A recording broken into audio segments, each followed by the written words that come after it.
So I'm with Laura Hijazin from Ephrata. Laura, what is Ephrata?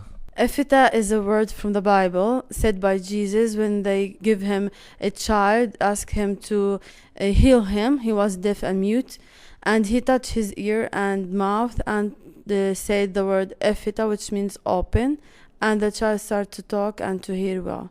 This is Ephita. We at Ephita is a school for audio rehabilitation for deaf person here in Bethlehem. Now, when was the school started here in Bethlehem? The school was started here in 1971 after the will of the Pope Paul VI when he came here visiting the Holy Land in 1964, and he saw that many deaf children was without help, and he asked to be a school for them, and we have this construction of this house and we changed it to be a school for deaf person. And from 1971, 43 years now, the Ephita school is working with deaf person. And how many children do you have here, and from whereabouts do they come from?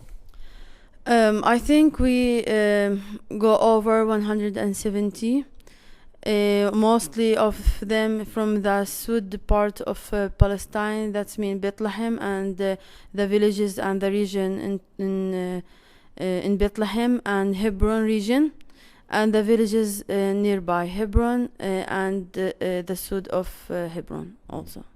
Now, when they're here in the school, do they learn sign language? No, the school has adopted from its first day the oral method and lip reading. That means that the child is helped to talk and to understand talking by lip reading, with also exercising to use the hearing remains that the child have.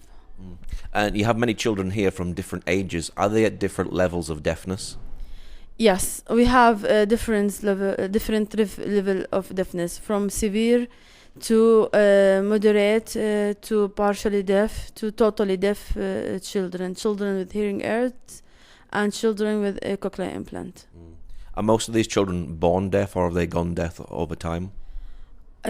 Almost all born deaf, because the first cause of deafness or handicap in general in Palestine is the first cousin marriage, or the marriages in the same family with the heredity factor, which is sometimes both heredity and early marriage or marriage in the same family. And is it easy for a child to be accepted within the community if they're deaf? It depends on how the family accept her or his child, because many times they don't know how to deal with him. For that, they are like neglected. But when the family help to accept and to understand the problem of the child, they start to be proud of him and take him wherever they go and seek. The idea of having handicapped children is not easy to accept. In the days before, in the old days or many years ago, that the handicapped child was hidden from the society. Nowadays, with all the knowledge and all the awareness, it's less, not like old days. And how do you rehabilitate deaf children here? We start from small ages. We start even under 3 years old. And the more earlier, better is, because our method is oral. That means many exercises, and the child must be taken small. For that, we start from sometimes also 1 year old, and the repetition start by helping the child to recognize that there is a voice for the humans, and the voice, after many exercises, turn to be letters, and letters be syllables, then words, and then phrases that he can express himself. And we also use the normal curriculum of the public schools. We use it also here, but in a way, and special tools to make them understand the lessons or the curriculum here. Now, you are a Christian organization. Is it just Christian children that you have here? No, almost all our children are Muslims. We don't make any discrimination. Christians, we have only two. the most important for the school is the child, is a human being to be rehabilitated and to be independent in the society and to be a good citizen here in Palestine. And do many of the children, they get speech therapy when they're here, and how much time do they spend in speech therapy? Well, the kindergarten and the preschool section and the kindergarten, we try to make it every day, like 45 hours or half an hour. It depends on the capacity of the child to do the exercise, to pay attention to the teacher. For that, it will be like 45 every day for every child in the kindergarten.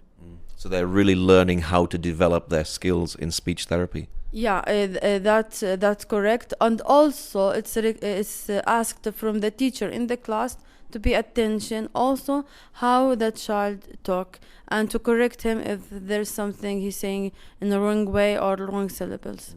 So this is a special school for deaf. Do they learn everything else that they would normally learn in a regular school? Yeah, everything and more. They have the normal curriculum of the normal children. That means they learn Arabic, they learn mathematics, science, religion, Christian for Christian children, Muslims, and Quran for Muslim children, and they learn history, everything. And also we make more about the going out of the school to the society, to also to go to the restaurant, to be independent also in the everyday life skills that they need, especially small ages. More than when they grow up, more years they spend studying, more skills they have, and less intervention from the teachers. When they leave the school, is it easy for them to find a job with the difficulty that they have? Let's say it's finding job in Palestine for all is difficult. For deaf, it's more difficult because the offering of jobs here, the enrollment in the working world is not easy, especially for the handicap in general and for the deaf person especially, because the communication is lacking here, and not everyone is willing to take them, let's say, or there's less opportunity of finding jobs. How are you funded here? Are you a charity organization, or does the government give you money for the work that you do? The government give money? No. We are charity foundation funded by the willing of the Vatican with our congregation. And at that time, the Pope gave the responsibility to the Pontifical Mission, which give us a lot of help by the Caneva. Caneva is an association of American bishops that help us a lot in the budget of the school. The rest of the budget come from charity people who want to donate or from projects like this. Now, you must have many children coming in. What's it like seeing them change over the years from a child that's totally deaf to learning how to speak and talk? It's something you can't imagine. It's something we make us proud when the child come here to the school and he can't talk, and after a couple of years he's starting to express himself. It's like giving birth to him another time. It's so satisfying for the teachers, for the direction, also for the parents of this child. And do many of the children come back after they've left the school? Oh, many of them. They come back to visit, to remember, to visit the school after the changes happen, or to ask some help, especially if they are in universities that we have now two here in University of Bethlehem. They come to ask help or to ask advice or to talk to someone to help them, and we have always our doors open for them. And why do you do what you do? First of all, because I love it. I love it because I feel myself with them. I can't imagine myself other place. And secondly, because it's the will of our founder, the founder of our congregation, because he started working with deaf person in 1840, and he gave us like his testament that we have to be with them, to help him.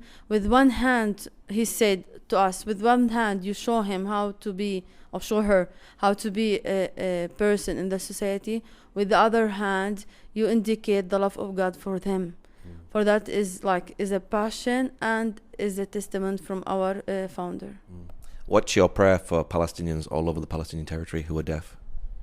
I hope for them to have really a good education, good rehabilitation. It's not easy here in Palestine. And I wish that the society will understand them and accept them and not look to them as handicapped, because they aren't. They lack of hearing, but that do not mean they lack of intelligence. Instead, they most of them are more intelligent and can do, but they need a chance. Is that a problem where people see a deaf person, they just think they're not very bright because they can't hear? We have this idea. There is this idea in some people, I don't say all, but some people in the society. He can't understand, he's deaf, he's stupid. He's not. He has intelligence, but he has need the chance to develop this intelligence and to make it work. And you have a website for people who'd like to know more. What's your website address? Yeah, we have a website. Our website is efitabethlehem.org. Okay, Laura, thank you very much. Thank you very much.